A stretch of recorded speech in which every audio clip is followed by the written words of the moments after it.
Hello, my name is Welcome to the Bearer of Bad News. I'm your host, Laura Bear, and I hate to be the bearer of bad news, so I won't. This is your recap of positive news stories from around the world.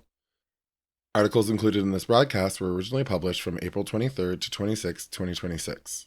The stories in this episode are sourced from various news outlets and publications. The Bearer of Bad News does not conduct independent fact-checking or verification of these stories. Listeners are encouraged to review original sources for accuracy and complete context. We are not responsible for the accuracy or content of third-party reporting, which is a fancy way of saying, I read it, I didn't report it. And here is the good news.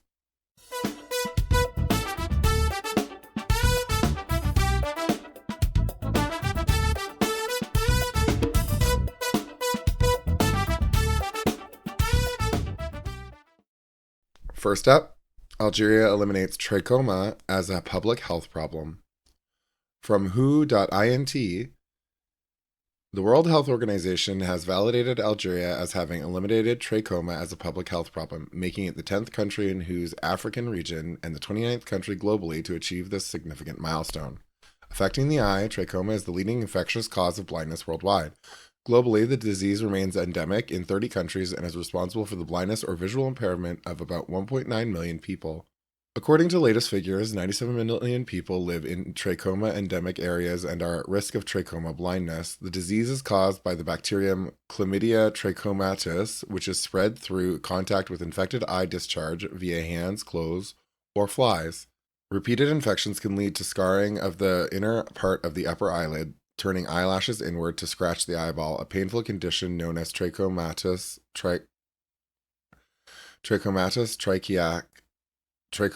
trichiasis that can lead to visual impairment and blindness.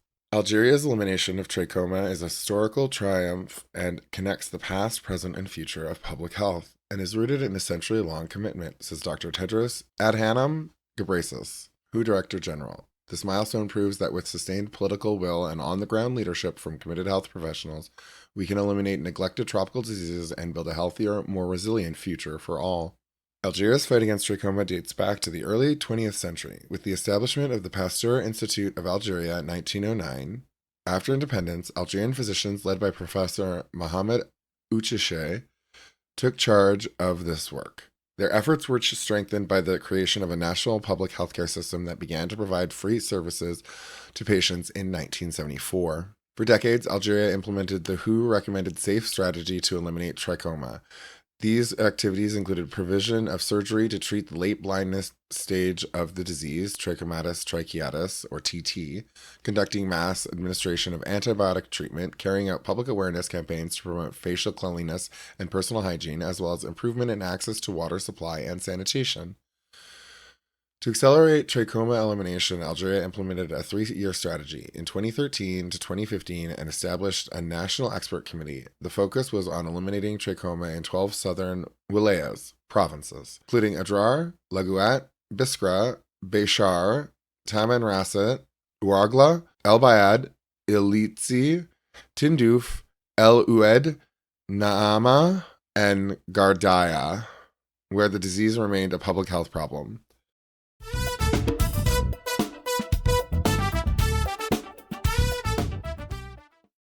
Up next, linking habitats strengthens wildlife microbiomes, helps fight disease study. From news.mongabay.com, a new study has found that when deforestation and land use change break up key habitats vital to amphibian life cycles, those disconnects can play havoc with the animal's microbiome, leaving them more susceptible to disease. The troubling finding could also apply to a host of other species, the study researchers say, but may also have positive implications for conservation to counteract the problem. Habitat split, first associated with the amphibian decline in a 2007 study, occurs when multiple classes of aquatic or terrestrial habitat, such as forests, streams, and ponds, vital to a species' life cycle, are separated by human activities, such as agriculture, causing the species to decline. Studies have already shown that this phenomenon is a driver of localized frog extinctions in Brazil's Atlantic forest. In the new study, published in the Proceedings of the National Academy of Sciences, scientists investigated the effect of the habitual split on the microbiome of 4 young frog species. All are dwelling in the highly fragmented Atlantic forest.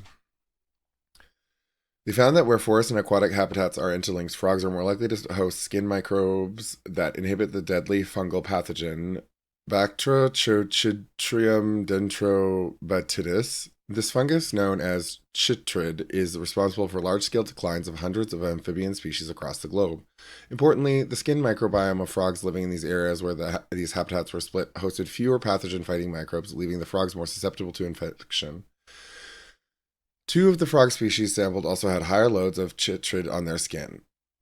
Habitat fragmentation is well known as a driver of biodiversity loss. The study authors suggest their findings pinpoint one possible mechanism for such declines, with fragmentation and discontinuity of natural habitats weakening amphibians' microbial defenses, leading to higher disease vulnerability. These animals cannot recruit a very effective and functional microbiome against certain pathogens like chytrid if you disconnect the environment. Guy Becker, associate professor of biology at Penn State and senior study author, told Manga Bay in an interview, habitat split is a very strong predicator of diminished microbiome function against the chytrid pathogen. Macro and micro impacts. For study lead author Daniel Medina, a lecturer in tropical forest ecology and resource management at the School for Field Studies in Massachusetts, US, these findings add another layer of complexity and understanding to the impacts of habitat fragmentation. We're not only losing biodiversity per se at the macro scale, but we're also losing the symbiotic microbes that live in these animals, he said. This study is also providing mechanism perspective in terms of how the loss of these symbiotic microbes might make animals more susceptible to disease. One of the main takeaways for me is that the study really shows that habitat loss is not just about losing physical space, it's about disrupting interactions and the biological systems that organisms rely on to survive. Raquel Pike Soto, co-chair and IUCN Microbial Conservation Specialist Group and chair of the Marine Science Program at King Abdullah University of Science and Technology in Saudi Arabia, wrote in an email.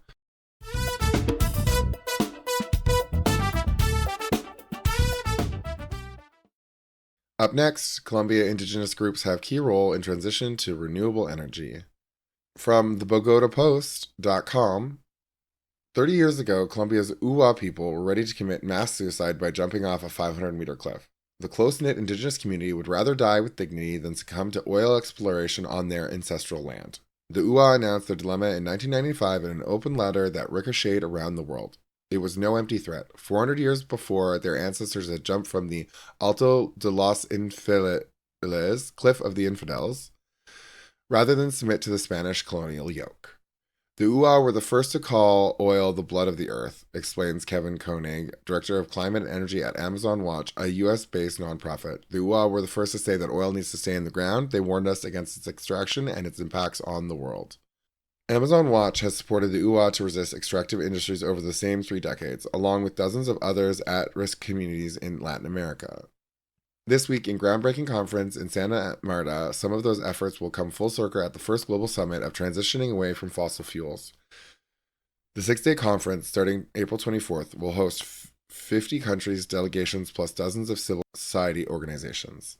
This roadmap towards renewable energy is backed by the Fossil Fuel Treaty Initiative, an alliance of nation-states, technical bodies, communities, and individuals working to secure a global transition from coal, oil, and gas.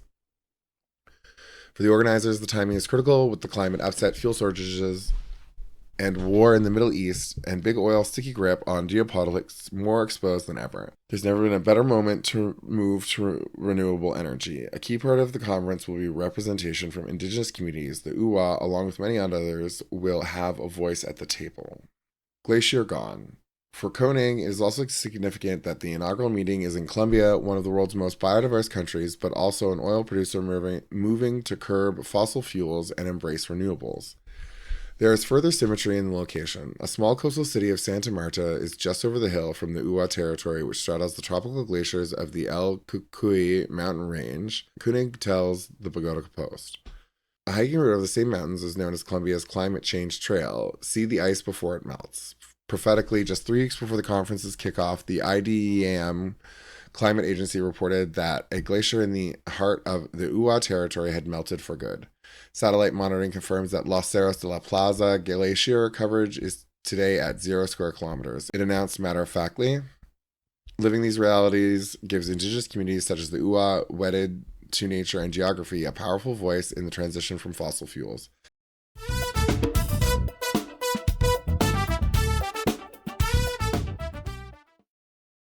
Up next, San Francisco helps home child care centers wean off gas.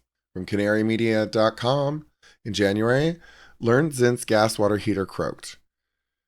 It would have been an inconvenience for anyone. For Zint, a Spanish-speaking mother who runs Corazon's daycare out of her San Francisco home, it was an emergency. Zint takes care of about 10 children, 6 months to 4 years old. Their sticky fingers and stinky messes make hot water essential. Thankfully, Zint didn't have to wait long for a solution. Within days, the San Francisco Environmental Department worked with a partner contractor to install a shiny new water heater in her home at no cost, and it runs on an electric heat pump, not gas. Zint is the first participant in the city's new electrification pilot program for child care centers run out of residential homes. Led by the Environment Department and funded by a Tech Clean California Quick Start grant, the $300,000 program will swap gas water heaters for heat pump options at up to 30 facilities. The initiative could be a model for other communities around the country looking to decarbonize their buildings and thereby give their children access to cleaner, safer water. Electric upgrades can't come soon enough to the disadvantaged communities the new initiative is prioritizing. Zint lives in the Excelsior neighborhood, which not only has the highest number of children up to 5 years old in the city, but also carries a disproportionate share of environmental burdens from high pollution. Supervisor Cheyenne Chen, who represents the neighborhood, said during a March press event, this initiative improves indoor air quality, reduces emissions, lowers energy costs, and modernizes child care facilities. She noted that means healthier providers, healthier children, and a healthier neighborhood.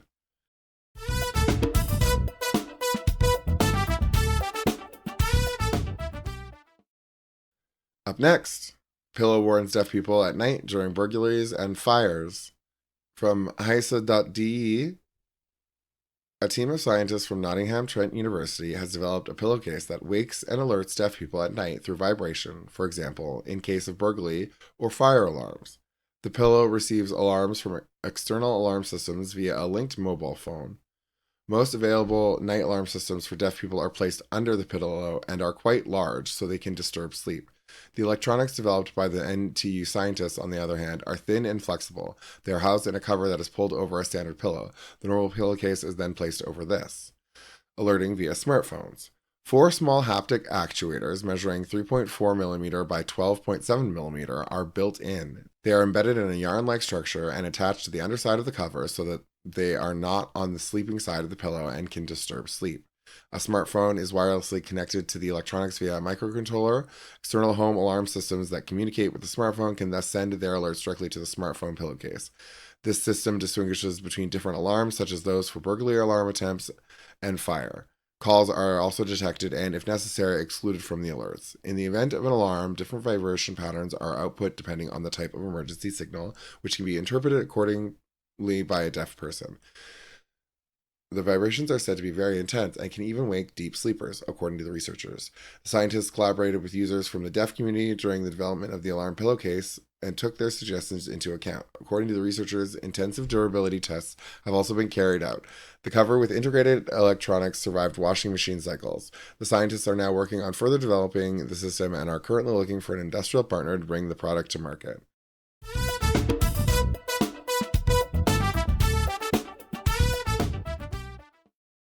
Up next, over 6 million in Greece join Preventive health program.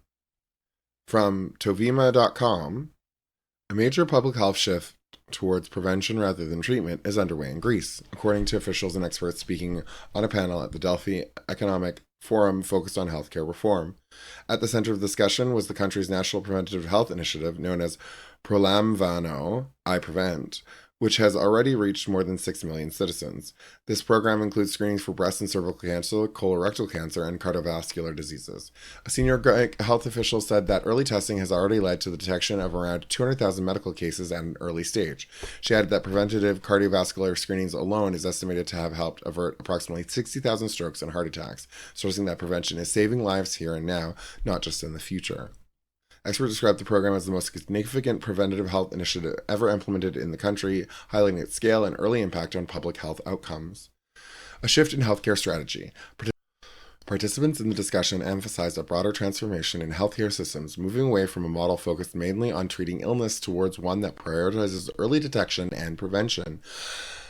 A university medical expert involved in the program said the initiative represents a landmark development for Greece, noting the key role of academic and medical institutions in its implementation. Demographic pressures on health systems. Other speakers pointed to longer-term structural challenges, including aging populations and declining birth rates, warning that these trends are reshaping healthcare needs. One expert noted that societies are increasingly becoming older on average, with significant implications for public health planning and spending. It was also highlighted that healthcare costs are heavily concentrated in the final years of life, placing growing pressure on national health budgets. Without preventative strategies, one speaker warned economic output could face a significant long-term decline by mid-century due to rising health-related costs. Prevention as long-term investment. Industry representatives welcomed a government-led screening initiative, saying they helped build a stronger culture of prevention among citizens. They also argued that healthcare systems should shift from managing disease to safeguarding health more broadly. Prevention was described as a cost-effective investment that can reduce pressure on public finances, improve access to treatment, and support long-term sustainability through reinvestment in medical innovation. System reform still needed. Despite progress in prevention, some experts say the national healthcare system still faces structural inefficiencies compared with other countries. They called for improved long-term planning, particularly in hospital infrastructure and healthcare system organization over the next 10 to 20 years.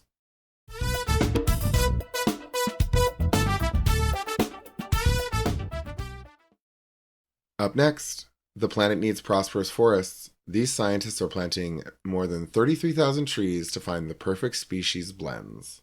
From SmithsonianMag.com, ecologist Jamie Pullen opens the earth with an orange dibble bar, a shovel-like device with a slim, cleaver-shaped tip. Then she plucks a roughly 1-foot-tall sapling from a white sack full of baby witch hazel trees. She dunks its scraggly roots into a bucket of clear gel, which will help the youngsters suck moisture from the soil, and plops its base into the slit she dug. Only about 1,500 more trees to go.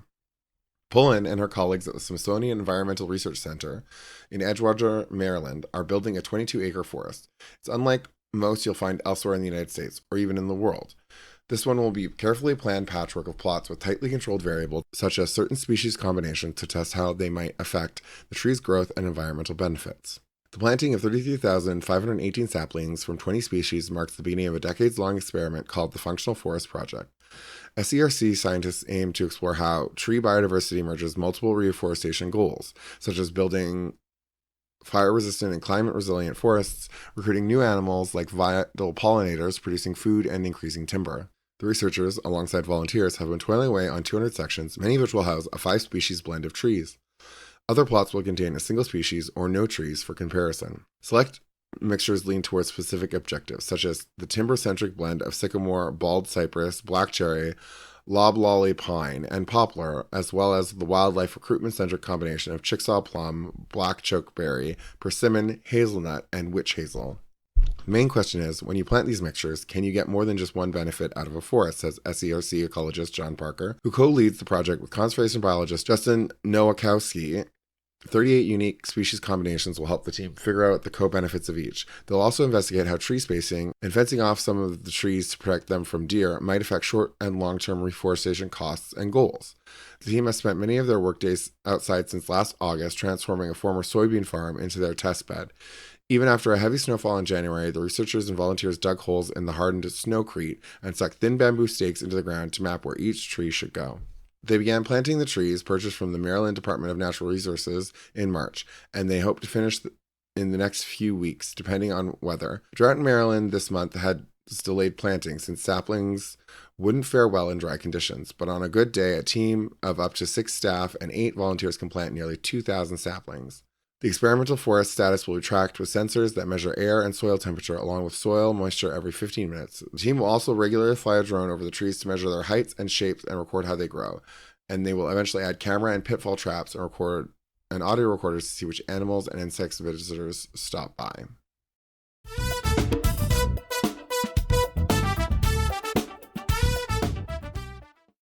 Up next, Hanoi opens its parks, welcoming a greener future. From VietnamNews.vn, Hanoi is dismantling park fences to open green spaces to everyday life, letting residents enter from any direction and stay longer. The shift, aligned with the city's broader planning goals, is boosting usage, reshaping routines, and redefining how public space works. As dawn breaks over Khao Gai Park, a new pattern of city life emerges. Elderly residents gather under wide canopies for morning exercise, small groups of students share breakfast on benches, and joggers cut directly through the grass, unimpeded by the heavy iron fences that, just a year ago, marked the park's border. A quiet but far-reaching transformation is unfolding across the capital as fences come down at public parks, opening up green spaces and reshaping how residents experience the city. Hanoi Moi, New Hanoi, newspaper reported. Before we had to walk far to get through the main gate, said Huang Thihien, a resident of Than Xuan Ward. Now I can enter the park from anywhere. It feels open and natural, like it's part of my neighborhood. A new rhythm in the capital. Entering a park is no longer a deliberate act. It has to become as natural as the daily movement itself. What may appear to be a modest infrastructure adjustment is in reality part of a broader shift in urban thinking. Parks are no longer treated as isolated destinations, but as extensions of everyday life, spaces to pass through, pause in, and return to without intention. Behind the removal of fences is a shift from enclosure to connection, from control to service, and from static oversight to more adaptive urban governance. Aligned with major policy directions on Hanoi's development in the new era and the capital's long-term master plan, the move reflects a rethink of how public space should function in a modern city. Across parks such as Khao Gai, Bak Thao, Thong Nhat, and Indira Gandhi, the impact is already visible. At Khao Gai Park, daily life unfolds in a steady rhythm throughout the week. Elderly residents practice morning exercise under the trees, children fill playgrounds with laughter, and joggers trace familiar routes along winding paths. Without gates dictating entry, visitors drift in naturally, often as part of their daily routine. After the fences were removed, people feel much more comfortable and have strongly appreciated how easy it is to access the park. Not only residents, but also those from nearby areas now come to enjoy it. Access has become significantly easier, said Vu Trin Ken, head of the Khao Gai Ward's Economic, Infrastructure, and Urban Division. The change is not just physical, but perceptual. Early mornings and late afternoons now draw a wider cross-section of residents from The change is not just physical but perceptual. Early mornings and late afternoons now draw a wider cross-section of residents from elderly groups to young families, creating a more dynamic and visible urban life. At Bak Thao Park, the shift is especially evident along its edges. With fences removed, the park appears to extend into surrounding streets, absorbing the flow of pedestrians. Removing the fences and eliminating entrance fees allows residents in the Ba Din area to enter the park from multiple directions instead of only through the main gates as before, said Nguyen Thi Lan, head of the park's maintenance team. In addition to people exercising, we are seeing more young visitors coming to take photos, picnic, and children playing in areas newly connected to sidewalks. The presence of younger visitors signals a broader evolution. Parks are becoming more flexible, accommodating not just physical activity, but also social interaction and creative use. A similar shift is taking place at Indira Gandhi Park, where the removal of barriers has altered how the space is perceived within the wider urban fabric.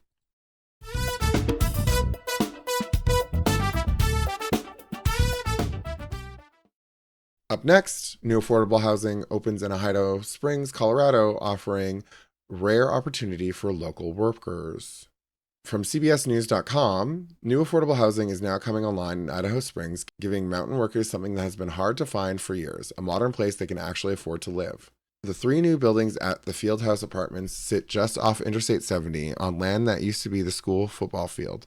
They are the first development of this scale the town has seen in generations, according to Idaho Springs Mayor Chuck Harmon. Boy, we are really happy to see it come online, Harmon said. The project adds a significant boost to a town that has struggled with limited housing for decades, like many mountain communities. This has effectively increased our housing stock by about 10%, Harmon said. We haven't had a single building built this big since the gold rush. Harmon says about 75% of the local workforce commutes in from other communities, largely because there are simply not enough places to live. Not only affordability, but just even access to the housing, it's just unattainable, he said. You can't find a single family home, no apartments to rent. Geography plays a major role in this too, according to Harmon. Idaho Springs is surrounded by mountains on all sides, leaving little room to expand, even if there were investors interested in taking on affordable housing. We're very landlocked. Most of our housing stock is in excess of 120 years old, Harmon said. The Fieldhouse Apartments aim to address what housing leaders call the missing middle, with rents tied to local income levels. The project was supported in part by an $8.5 million investment from the state through Proposition 123 funding. For renters like Alvi Thorpe and Naomi Ruvalcaba, the difference is immediate. It's fairly reasonably priced. Other houses are so expensive, Ruvalcaba said. After searching across the region, they say this was the first place that felt attainable. It's relieving that We finally found someplace in the area that we wanted for the price range that we wanted, Ruval Kaba said. This feels like a brand new home, said property manager Bethany Soltzfuss. The smell of fresh paint is still hanging on the walls, waiting for tenants to pile in.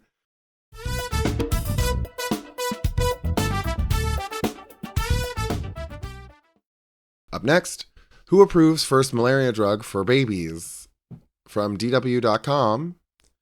Ahead of World Malaria Day on April 25th, the World Health Organization, WHO, on Friday approved the first malaria drug specifically designed for infants. The newly introduced combination of artemether and lumefantrine is the first anti-malarial formulation that is safe for babies weighing less than 5 kilograms or 11 pounds. Until now, infants have been treated with drugs developed for older children to expose the newborns to risks of dosing errors and toxicity.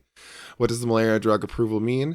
The WHO approval allows countries to authorize the drug even if they lack the capacity to conduct full clinical trials. The approval also enables UN agencies to procure and distribute the treatment in malaria endemic areas subject to government approval. Children under 5 remain the most vulnerable group, accounting for around 70% of all deaths related to the mosquito-borne disease. Malaria has a major impact during pregnancy. Each year it contributes to an estimated 10,000 maternal deaths, 200,000 stillbirths, and around 550,000 babies being born with low birth weight, according to the WHO.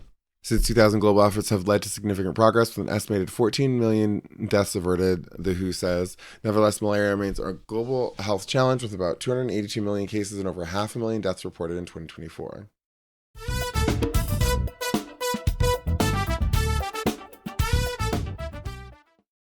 Up next, nature has performed a factory reset. Chernobyl has flourished into an unlikely wildlife refuge. From Euronews.com, on the 40th anniversary of the Chernobyl nuclear disaster, the site remains too dangerous for humans, but wildlife has moved back in. On contaminated land that is too dangerous for human life, the world's wildest horses roam free. Across the Chernobyl exclusion zone, Przalski's horses, stocky and sand-colored and almost toy-like in appearance, graze in a radioactive landscape larger than Luxembourg. 40 years ago, on 26th of April, 1986, an explosion at the nuclear power plant in Ukraine sent radiation across Europe and forced the evacuation of entire towns, displacing tens of thousands. It was the worst nuclear disaster in history. 4 decades on, Chernobyl, which is translated as Chernobyl in Ukraine, remains too dangerous for humans, but the wildlife has moved back in. Wolves now prowl the vast no-man's land spanning Ukraine and Belarus, and brown bears have returned after more than a century. Populations of lynx, moose, red deer, and even free-roaming packs of dogs have rebounded. Przalski's horses are a remarkable example of successful reintroduction. Przalski's horses, native to Mongolia and once on the brink of disappearing, were introduced here in 1998 as an experiment. Known as Taki in Mongolia, or Spirit, the horses are distinct from domestic breeds, with 33 pairs of chromosomes compared with 32 in domestic horses. The modern name comes from the Russian explorer who first formally identified them. The fact that Ukraine now has a free-ranging population is something of a small miracle, says Denis Vishnevsky, the zone lead nature scientist. With human pressure gone, parts of the exclusion zone now resemble European landscapes from centuries past, he said, adding nature recovers relatively quickly and effectively. The transformation is visible everywhere. Trees pierce abandoned buildings, roads dissolve into forest, and weathered Soviet-era signs stand between leaning wooden crosses and overgrown cemeteries. Hidden cameras show the horses adapting in unexpected ways. They seek shelter in crumbling barns and deserted homes, using them to escape harsh weather and insects, even bedding down inside. The horses live in small social groups, typically one stallion with several mares and their young, alongside separate bands of younger males. Many died after the induction, but others adapted. Declared extinct in the wild in 1969, Przalski's horses survived only through captive breeding before reintroduction efforts rebuilt a global population of about 3,000, according to Florian Drouard, an operations manager at a program for the horses at Cevennes National Park in southern France. This species is a remarkable example of successful reintroduction, he says. While it is still far from being fully secure, it is shown that with proper preparation, a species kept in captivity can regain the social and ecological behaviors needed to live freely. The horse, he says, has proved unexpectedly adapted to open landscapes, but now also thriving in Ukraine's partly forested environment.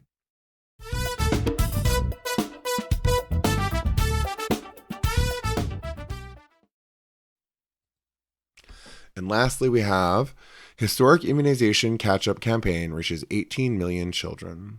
From Forbes.com, The Big Catch-Up, a global multi-year initiative backed by UNICEF, Gavi, the Vaccine Alliance, and the World Health Organization, WHO, delivered over 100 million vaccine doses to an estimated 18.3 million children in 36 countries over 2 years, protecting them from multiple vaccine-preventable diseases, the partner agencies announced on April 24th, 2026, the start of the World Immunization Week. Thanks to this accomplishment, not only are millions of children now protected from preventable diseases, but so are their communities for generations to come, Gavi CEO Dr. Sanya Nishtar said. Around 12.3 million of the children were zero-dose children, meaning they had not previously received any vaccines. About 15 million of the children had never received a measles vaccine. Program implementation conducted at the end of March 2026. When final data is still being compiled, the initiative is on track to meet its target of catching up at least 21 million children in the 36 participating countries, primarily low or lower middle income nations in Africa and Asia, the agencies announced. An extraordinary achievement, but not the finish line. This is an extraordinary achievement and is a testament to what is possible when there is global cooperation, political will, and the funding to support it, UNICEF's Associate Director for Health and Global Chief of Immunization, Dr. Ephraim T. Lamango, said during a press briefing. But this is not the finish line. Over 14 million infants are still missing out on life-saving vaccines every year, signaling a need to continue shoring up routine immunization services. Expanding these and making sure every child is vaccinated on schedule is the most effective and sustainable way to protect children and prevent outbreaks, the agency noted in a joint statement. We need to shift from recovery to sustainability, from fragility to resistance, Lamango said. That means making catch-up part of long-term immunization programs, and in areas affected by conflict and other crises, where there is often large-scale population movement, destruction of health facilities, and a breakdown in service delivery and supply chains, immunization services must be mobile and otherwise designed to reach children in these settings, Lamango noted.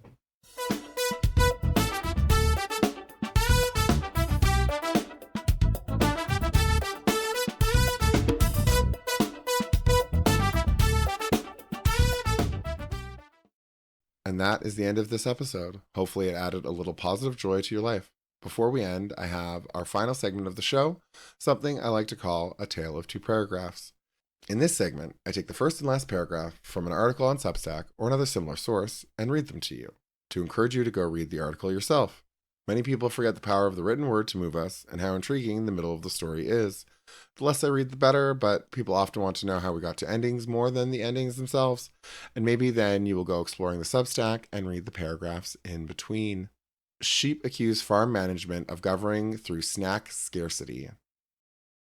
The sheep accuse farm management this week of governing through snack scarcity, arguing that a small but meaningful tightening in cracker access had revealed a much larger philosophy of rule. According to the flock, the issue is no longer the snacks themselves. The issue is what happens to a population when every comfort is reframed as a privilege.